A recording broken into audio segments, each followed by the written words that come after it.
Hello students, एक बार आपका फिर से स्वागत है आपके YouTube channel study my way में। तो दोस्तों, हम सब जानते हैं अपन क्या कर रहे हैं, प्रिपरेशन कर रहे हैं जेई और एई के लिए। चाहे मैं बात करूं आरबीएनएल के लिए, चाहे मैं बात करूं एसएससी जेई के लिए, या आप कोई भी हिंदुस्तान का जेई का एग्जाम दो, एई का एग्जाम दो, या इवन आप इंजीनियरिंग सर्विस या गेट भी दे सकते हो। तो हम पढ़ाई कर रहे हैं with the help of short notes. तो अपन बात कर रहे हैं नेटवर्क थ्योरी की। तो नेटवर्क थ्योरी की अपने कुछ वीडियोस ऑलरेडी अपलोडेड हो चुके हैं, तो आई होप आप लोगों ने वो वीडियोस देख लिए होंगे। प्लेलिस्ट में आपको जाके वो वीडियोस मिल जाएंगे। और अगर आपको वीडियोस पसंद आ रहे हैं या फिर कोई डाउट होता है या कैसे लग रहे हैं, वो हमें आप कमेंट करके जरूर बता सकते हैं। तो अपन चलते हैं अपने टॉपिक की तरफ, that is network theory. Network theory के अंदर अपन ने अभी जो इससे लास्ट वाला वीडियो था उसके अंदर अपन ने किसकी बात करी थी, नेटवर्क थ्योरम्स की। तो आई होप मैंने जो नेटवर्क थ्योरम्स आपको पढ़ाई वो बहुत ही अलग तरीके से, बहुत ही कम टाइम में पूरी की पूरी आपको नेटवर्क थ्योरम पढ़ा दी कि जिस प्रकार के आपके जेई और एई के अंदर क्वेश्चंस बनते हैं जो यूजुअली कहीं नहीं पढ़ते, अपन थ्योरी बेस्ड है ना, वो भी पढ़े और न्यूमेरिकल तो अपन कर ही लेंगे। अब बात करते हैं अपन आगे, द नेक्स्ट टॉपिक अपन बात करेंगे रेजोनेंस की। तो हेडिंग डालिए रेजोनेंस। अगेन अपन इसको किसके थ्रू पढ़ेंगे, with the help of short notes. तो रेजोनेंस आप हेडिंग डालिए। तो resonance is one of the important topic again for the network theory. इसके अंदर से कोई भी एग्जामिनेशन होता है उसमें एक या दो क्वेश्चन आना कंफर्म सा होता है, क्योंकि बहुत इंपॉर्टेंट टॉपिक है। लेकिन although it is also a very easy topic. हम बात करते हैं नेट रेजोनेंस की। तो सबसे पहले बात की जाए व्हाट इज रेजोनेंस, कि भाई रेजोनेंस क्या है। तो रेजोनेंस के बारे में अगर मैं आपको बात कहूं, रेजोनेंस इस देखो क्या होता है कि कोई भी सर्किट, मैं बात कर रहा हूं किसी भी सर्किट की, हम उसे कब कहेंगे कि वो अंडर रेजोनेंस है। तो उसकी एक चीज होती है, उसकी एक कंडीशन होती है कि आपका जो सोर्स वोल्टेज है Vs और आपका जो सोर्स करंट है Is से मैंने रिप्रेजेंट किया सोर्स वोल्टेज और सोर्स करंट। तो मान लीजिए ये आपका फेजर में मैं बात करूं, ये सोर्स वोल्टेज है और आपका जो सोर्स करंट है वो किसमें होनी चाहिए, इन फेज होने चाहिए, इन फेज। मान लीजिए ये Vs है तो ये हो गया आपका Is। तो ये क्या एक ही फेज में है, इनमें कोई डिफरेंस है, फेज डिफरेंस है? नहीं, there is no such a difference between these phases, voltage source and the current. Current कौन सा, सोर्स करंट और सोर्स वोल्टेज। तो जब भी कोई भी सर्किट फेज में होगा Vs और Is, तब वो क्या होगा, किसके अंदर होगा, अंडर रेजोनेंस कंडीशन। तो आप इसकी डेफिनेशन को देखें, the circuit is said to be at resonance when the source voltage and source current are in phase. पहली बात। अब बात आती है रेजोनेंट फ्रीक्वेंसी। अब रेजोनेंट यहां पे आप टर्म सुनते होंगे, आप निकालते भी होंगे। अपन पढ़ेंगे series resonance and parallel resonance. तो आप एक टर्म, आप क्वेश्चन भी देखते होंगे कि रेजोनेंट फ्रीक्वेंसी को आप निकालिए। तो अब बात आती है व्हाट इज रेजोनेंट फ्रीक्वेंसी। तो अब देखो, मैं आपको एक सर्किट डायग्राम बनाता हूं।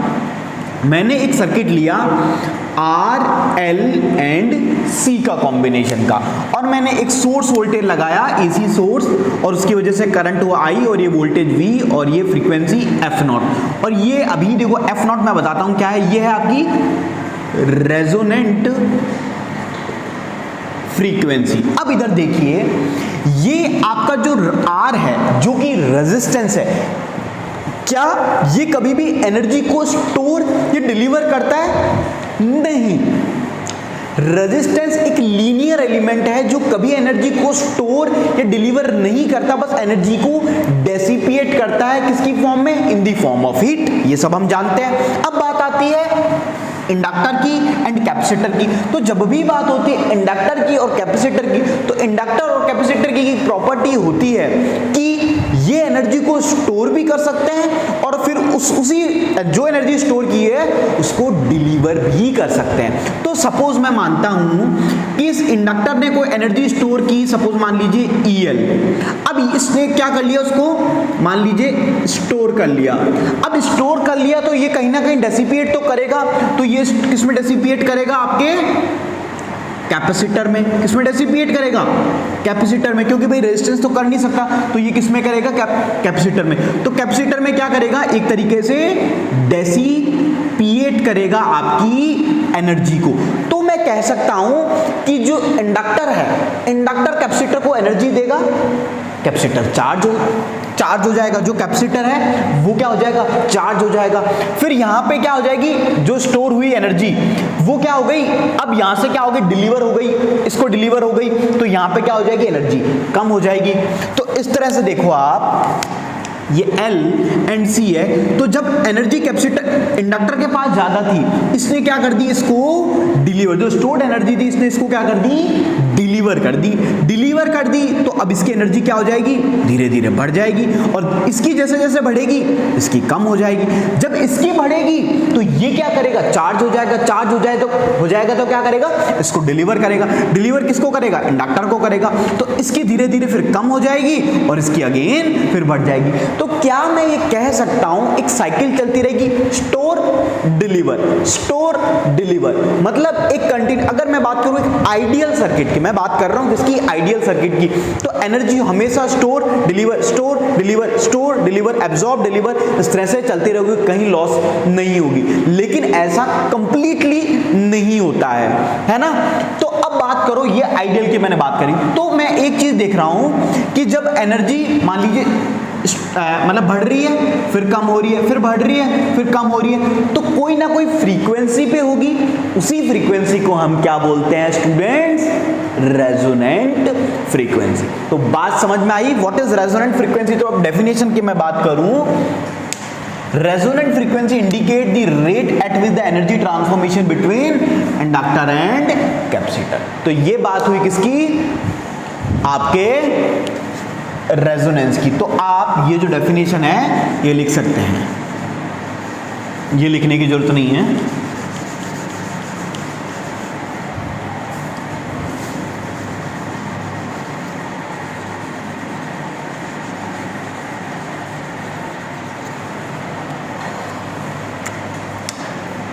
तो ये बात हुई किसकी? अपनी रेजोनेंट फ्रीक्वेंसी के बारे में। अब आगे चलते हैं अपन, अब क्या पढ़ेंगे अपन? अब देखो मैं बात करता हूं रेजोनेंस में। तो रेजोनेंस की कंडीशन होती है कि रेजोनेंस कब अकर होगा? व्हेन Vs और आपका सोर्स वोल्टेज अकर साथ ही साथ, और जब ये क्या कर रहे हैं? एक दूसरे को एनर्जी डिलीवर एब्जॉर्ब कर रहे हैं। तो क्या मैं ये कह सकता हूं एक्सेल जो आपका इंडक्टिव रिएक्टेंस है, इंडक्टिव रिएक्टेंस और क्या XC, वो क्या होंगे? इक्वल होंगे। आप इसको सॉल्व करोगे तो ओमेगा L, इसको सॉल्व करोगे ओमेगा C, ओमेगा, तो आपका अल्टीमेटली जो फॉर्मूला बन के आएगा वो क्या आएगा? ओमेगा इज इक्वल टू, अभी मान लीजिए ओमेगा है, omega is equal to 1/√LC। तो ये कौन सी कंडीशन पे हो रहा है? At resonance. देखो अगर रेजोनेंस नहीं होगा तब तो क्या होगा? XL is greater than XC होगा, या फिर XC is greater than XL होगा, ये कंडीशन होगी। तो लेकिन at resonance XL is equal to XC होगा, तो मैं कह सकता हूं वो कौन सी फ्रीक्वेंसी होगी? Resonant frequency. तो ओमेगा नॉट कौन सी फ्रीक्वेंसी है? Resonant frequency. तो ओमेगा नॉट का फॉर्मूला क्या होगा? √LC। किसके केस में? सीरीज, तो √LC। और अगर ये तो इसकी यूनिट क्या होगी? रेडियन पर सेकेंड। इसको मेरे को कोई भी रेडियन पर सेकेंड होता है उसको मेरे को फ्रीक्वेंसी की टर्म, हर्ट्ज की टर्म में निकालना होता है। तो सिंपली भाई ओमेगा इज इक्वल टू क्या होता है? 2πf होता है। f निकालना है तो आप क्या कर दो भाई 2πf की टर्म में निकाल लोगे, है ना। तो अब इधर देखो, तो 2π की टर्म में अपना निकल के आ जाएगा f की फ्रीक्वेंसी में, है ना। तो 2π√LC, तो ये हो गया हर्ट्ज, ठीक है ना। तो ये आ गई हर्ट्ज में। तो ये यहां तक समझ में आया, ये फॉर्मूला है, यहां से आपके क्वेश्चंस भी पूछे जा सकते हैं। बात समझ में आई? चलो अब आगे चलते हैं, अपन कुछ रिलेशंस के बारे में बात करेंगे कि जो ओवरऑल इफेक्टिव इंपीडेंस है Z, उसको मॉड की उसकी वैल्यू वर्सेस ओमेगा, जो आपकी फ्रीक्वेंसी है उसके बीच में क्या रिलेशन है। तो सबसे पहले मैं बात करूं, आपका मॉड Z अगर आपको निकालना हो तो इसका क्या निकालेंगे कि ये पहले तो कौन सा रेजिस्टेंस टर्म, तो उसका स्क्वायर कर देंगे plus XL minus XC। XL minus XC क्यों कर रहे हैं? क्योंकि एट ए टाइम कोई ना कोई ज्यादा होगा, तो मैं मानता हूं XL माइनस XC क्या हो गया, तो XL की जगह omega L minus omega C का होल स्क्वायर, तो ये आ गया मॉड Z। अब मेरे को बात बताइए, ये इसकी जेड मिनिमम की वैल्यू कब होगी? जब ये वाली जो टर्म है क्या हो जाएगी? जीरो हो जाएगी। और ये जीरो जैसे ही होगी तो जेड मिनिमम की वैल्यू आपकी क्या निकल के आ जाएगी? आर। और ये जेड मिनिमम की वैल्यू कब अकर होती है? At resonance. मतलब रेजोनेंस में क्या है?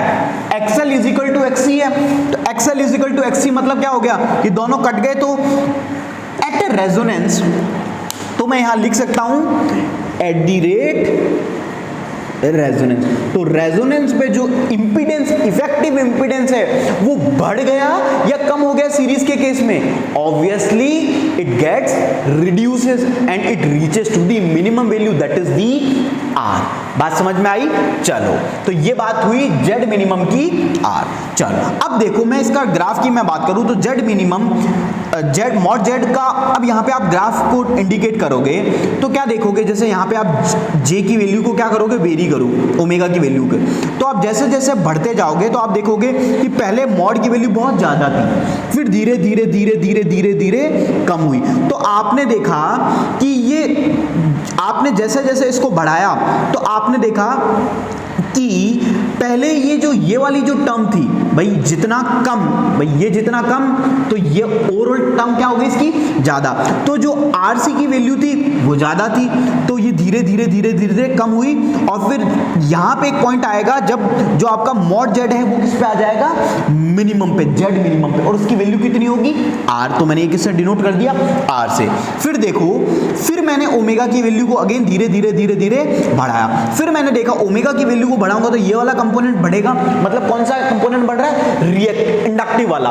तो ओमेगा आर मतलब जब भी रिएक्टिव होता है, जब भी इंडक्टेंस होता है, तब कौन सा कंपोनेंट बढ़ता है? लीडिंग पावर फैक्टर बढ़ता है या लैगिंग? ऑब्वियसली लैगिंग, सीरीज के केस में। तो ये वाला लैगिंग वाला बढ़ा। तो मैंने देखा जो आरएल कंपोनेंट है वो बढ़ने लगा। तो मैं इस वाले पोर्शन को कह सकता हूं it is of RL and it is of RC. तो ये लैगिंग वाला कंपोनेंट ओमेगा नॉट के बाद बढ़ा और ओमेगा नॉट से पहले लीडिंग वाला था। तो ये धीरे धीरे इस तरह से अगेन एक मॉड जेड की वैल्यू मैक्सिमम पे पहुंच गई। तो ये रिलेशन हुआ आपका मॉड जेड वर्सेस ओमेगा के बीच में। तो आई होप आपको यहां तक समझ में आया होगा। अब आगे चलते हैं। आप इसे बना भी सकते हो, वीडियो को पॉज करके बना लीजिए चाहो तो। अब देखो हम बात करते हैं आगे।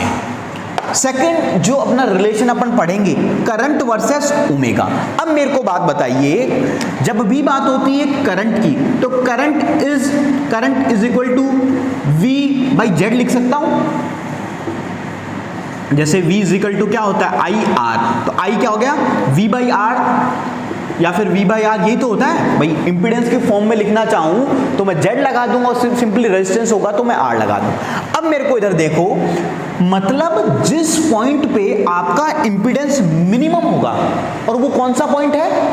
कौन सा पॉइंट है? आपका resonance, that is resonant frequency. वहां पे करंट की वैल्यू ज्यादा होगी या कम हो? ज्यादा होगी या कम होगी? ऑब्वियसली करंट की वैल्यू क्या होगी?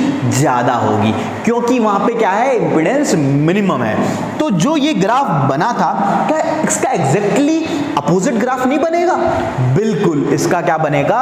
Exactly opposite graph. तो अगर मैं बात करूं ओमेगा की वैल्यू जैसे जैसे जैसे जैसे बढ़ती जाएगी वैसे वैसे इसकी जो आई की करंट की वैल्यू है बढ़ती जाएगी। मतलब इसका अपोजिट कर दिया, इसकी एक तरीके से क्या कर दी? Mirror image. यहां पे अगर आप मिरर लगाओगे तो सिमिलरली इस तरह का ही बनेगा। तो फिर धीरे धीरे धीरे धीरे करंट की वैल्यू बढ़ेगी और वो कौन सी पे पहुंचेगी? जब ओमेगा नॉट है, और ओमेगा नॉट पे जो जेड की वैल्यू है वो क्या हो जाएगी? मिनिमम हो जाएगी आर। तो करंट क्या हो जाएगा? मैक्सिमम। तो उस करंट की वैल्यू क्या होगी? तो ये करंट क्या है? I max is equal to V by Z, और जेड की वैल्यू क्या है? आर। फिर धीरे धीरे मैं ओमेगा की वैल्यू को बढ़ाऊंगा तो ये जो जेड है वो चेंज होता, मतलब बढ़ता जाएगा। फिर अगेन करंट की वैल्यू घटती जाएगी। तो कह सकता हूं रेजोनेंट फ्रीक्वेंसी को मेरे पास करंट की वैल्यू ज्यादा रहेगी या कम रहेगी? करंट की वैल्यू मैक्सिमम रहेगी, और वो इंपीडेंस की वैल्यू कितनी होती है वहां पे? आर। ठीक है ना? तो ये बात हुई। अब चलते हैं, तो ये रिलेशन भी आपको समझ में आया होगा। अब इधर देखो, हम बात करते हैं नेक्स्ट रिलेशन की,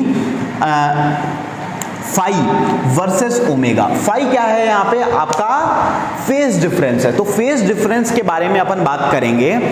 कि हमने एक चीज देखी, इस ग्राफ से देखिए, जो फेज डिफरेंस क्या होगा, फाई इज इक्वल टू, इन जो फेज डिफरेंस किसकी वजह से आ रहा है, एल और सी की वजह से, तो phi is equal to tan inverse करके आप निकाल सकते हो इजीली, है ना, एक्सएल माइनस जो भी करके निकालोगे आप। अब इधर देखो, जो इंपॉर्टेंट थिंग है यहां पे, आप देखो जब ओमेगा जैसे जैसे बढ़ रहा था, अपन रिलेशन अगेन किसके साथ ले रहे हैं, ओमेगा के साथ ले रहे हैं, ओमेगा के साथ रिलेशन ले रहे हैं, तो मैं कहूंगा कि जैसे जैसे ओमेगा बढ़ा था तो पहले क्या था, लीडिंग ज्यादा था, फिर लीडिंग धीरे धीरे धीरे धीरे धीरे धीरे धीरे धीरे कम हुआ, फिर लीडिंग के बाद क्या हुआ, लैगिंग बढ़ता गया बढ़ता गया बढ़ता गया बढ़ता गया बढ़ता गया और अपने एक मैक्सिमम पॉइंट पे पहुंचा होगा।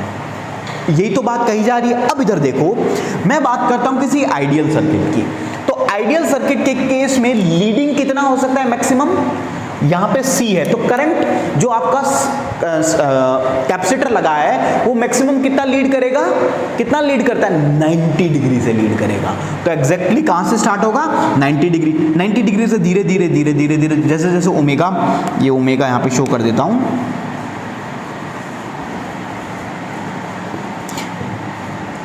जैसे जैसे ओमेगा बढ़ा ये 90 डिग्री धीरे धीरे धीरे धीरे धीरे धीरे धीरे कम हुआ, फिर 90 डिग्री से फिर क्या होगा, अगेन लैगिंग की तरफ जाएगा, तो लैगिंग की तरफ जाएगा तो अगेन वो किसकी तरफ पहुंचेगा, 90, अब पॉजिटिव नहीं, अब लैगिंग में जाएगा, मतलब जो पहले जो फेज प्लस में चल रहा था अब वो किस में आ जाएगा, माइनस में आ जाएगा, और मैक्सिमम कहां तक जाएगा, माइनस 90 डिग्री तक जाएगा। तो ये रिलेशन होता है आपका फाई वर्सेस ओमेगा। तो आप यहां तक लिख लीजिए, फिर अपन आगे डिस्कशन करते हैं।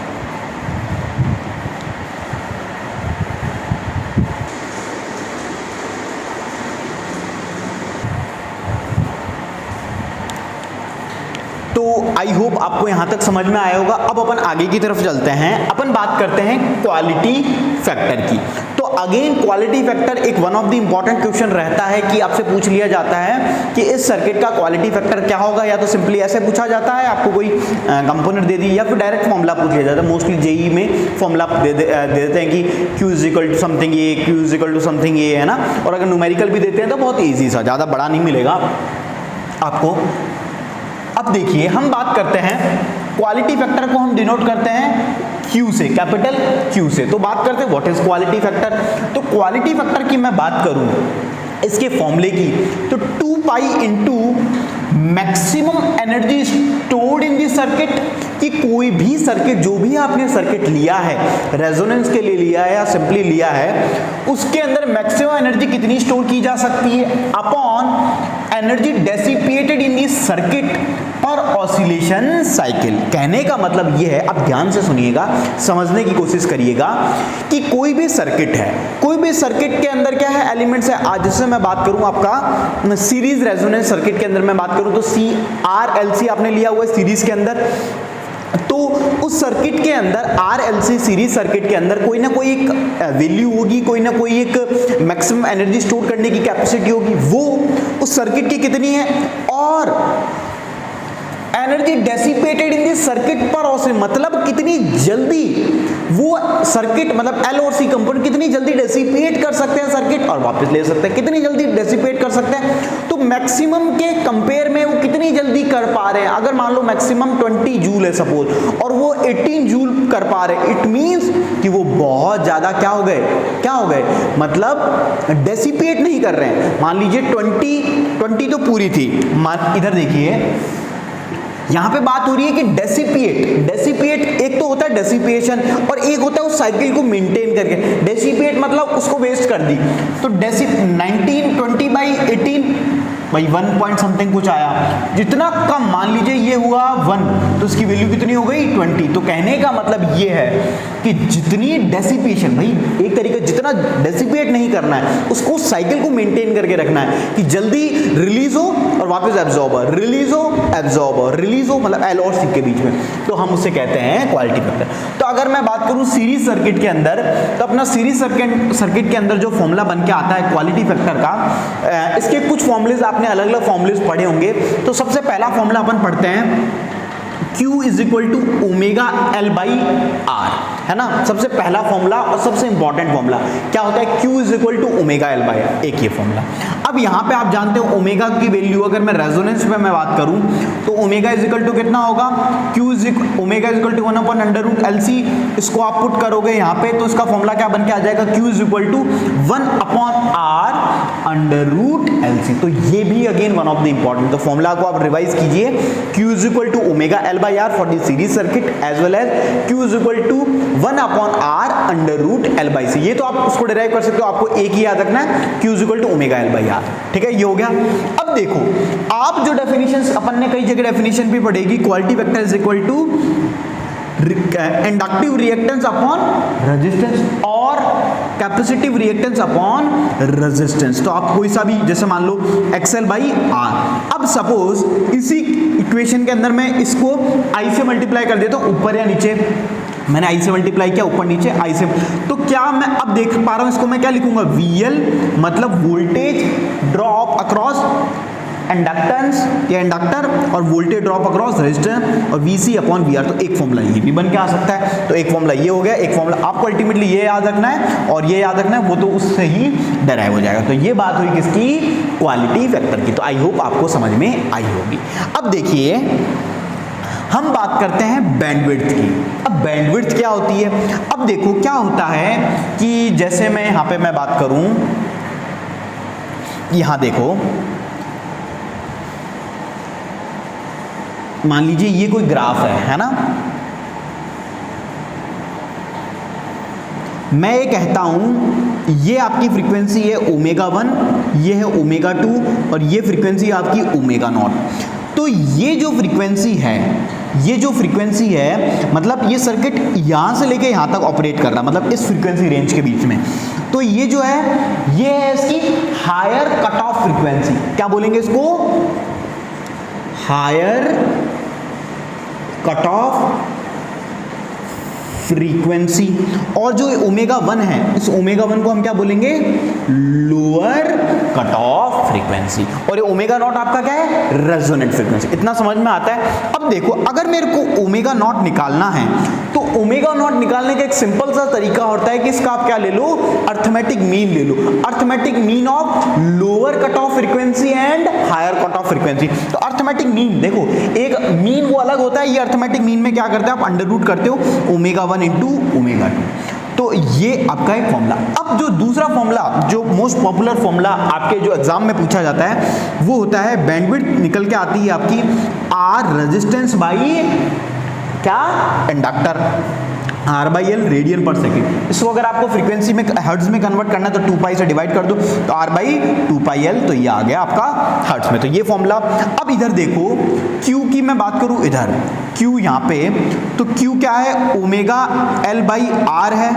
आपने देखा R इस L को नीचे लिया हो तो क्या हो गया, R बाई एल को क्या लिख सकते हो आप, बैंडविड्थ है। तो एक फॉर्मूला आपका क्या बन के आ गया, Q is equal to omega naught by bandwidth. तो ये भी फॉर्मूला किसका है, बैंडविड्थ का। एक फॉर्मूला। अब एक फॉर्मूला और होता है कि जब मैं कह रहा हूं किसी सर्किट का क्वालिटी फैक्टर किससे ज्यादा है, 10 या उससे ज्यादा है, तब आप इस फॉर्मूले को अप्लाई कर सकते हो। वो फॉर्मूला क्या है कि जो ओमेगा 1 है आपकी लोअर कट ऑफ फ्रीक्वेंसी है, वो omega naught minus bandwidth by 2 upon omega 2 higher cut off frequency omega naught plus bandwidth by 2। तो ये फॉर्मूला आप कब यूज कर सकते हो, जब condition is the quality factor should always be greater than और इक्वल टू 10। बात समझ में आई।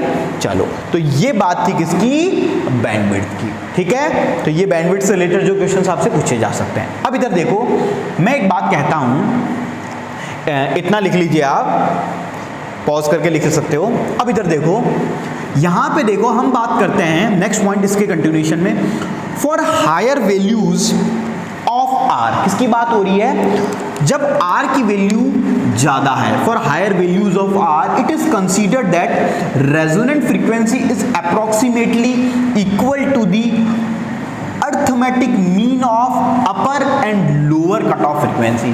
क्या मैं कह रहा हूं कि जब R की वैल्यू बहुत ज्यादा है, when the value of R is so higher और so high then the bandwidth resonant frequency, जो रेजोनेंट फ्रीक्वेंसी है आपकी ओमेगा नॉट किसके बराबर होगी, arithmetic mean of the upper and lower cut off frequency. तो ये बात होती है किसकी, व्हेन आर इज ग्रेटर, ठीक है ना। एक फॉर्मूला, एक ये जो छोटा सा है डिराइव करने की जरूरत नहीं है, लेकिन आप ध्यान रखिए जीटा क्या होता है, आपने पावर सिस्टम को कंट्रोल सिस्टम में पढ़ा होगा, जीटा डैम्पिंग फैक्टर होता है, जो damping factor is also equal to 1/2Q, ठीक है ना। तो ये भी आप रिलेशन ध्यान से रखते हैं। तो ये बात हुई किसकी, अपने क्वालिटी फैक्टर, और ये अपना कंप्लीट हो गया है सीरीज रेजोनेंस। तो आई होप आपको सीरीज रेजोनेंस समझ में आया होगा। अब देखिए, अब मैं बात करता हूं पैरेलल रेजोनेंस की। तो पैरेलल रेजोनेंस में इधर देखिए, जैसे आपने सीरीज रेजोनेंस में पढ़ा, सिमिलर ही थिंग्स है, बस यहाँ पे कुछ डेरिवेशन में। तो आपसे सीरीज से भी क्वेश्चन पूछा जा सकता है और पैरेलल से भी आपसे क्वेश्चन पूछा जा सकता है। तो पैरेलल के अंदर आपका जो सर्किट होगा, similarly source voltage RLC parallel में, तो यहाँ पे ये करंट गया IR, IL, IC और I। अब यहाँ पे बात आती है सेम रेजिस्टेंस, यहाँ पे रेजोनेंस की कंडीशन। अब इधर देखो, V is in phase with source voltage, तो रेजोनेंस में वहां पे क्या था, XL is equal to XC। यहां पे मैं लिख रहा हूं BC is equal to BC। तो अब ये BC क्या है और ये BL क्या है, तो यहां पे जो BC है, B मतलब क्या होता है 1/x, और 1/x का मतलब होता है susceptance. What it is, susceptance. तो BC क्या है, कैपेसिटिव ससेप्टेंस, और BL क्या है, इंडक्टिव ससेप्टेंस। लेकिन आप इसको अल्टीमेटली सॉल्व करोगे, जैसे तो ये XC बाई XL, तो अल्टीमेटली ये हुआ तो क्या, XC is equal to XL ही हुआ। तो आपका जो अच्छी थिंग ये है कि आपका जो ओमेगा नॉट का जो फॉर्मूला बन के आएगा किसके केस में, पैरेलल में, वो एग्जैक्टली किसके सिमिलर होगा, सीरीज के केस में। तो क्या हो गया, आपको दो फॉर्मूला याद करने की जरूरत नहीं पड़ेगी। तो omega naught is equal to 1/2π √LC। तो ये बात हो गई किसकी, पैरेलल रेजोनेंस की, रेजोनेंट फ्रीक्वेंसी।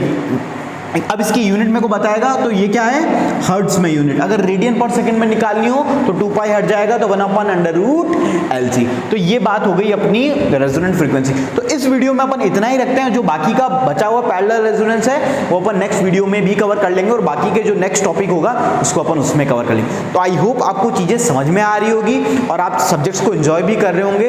तो अगर आपको वीडियो अच्छा लग रहा है तो वीडियो को लाइक कर दीजिए, और जितने स्टूडेंट्स हो सकते हैं उनको शेयर कीजिए, ताकि ज्यादा से ज्यादा स्टूडेंट सीरीज का बेनिफिट उठा सके। Thank you for watching our video.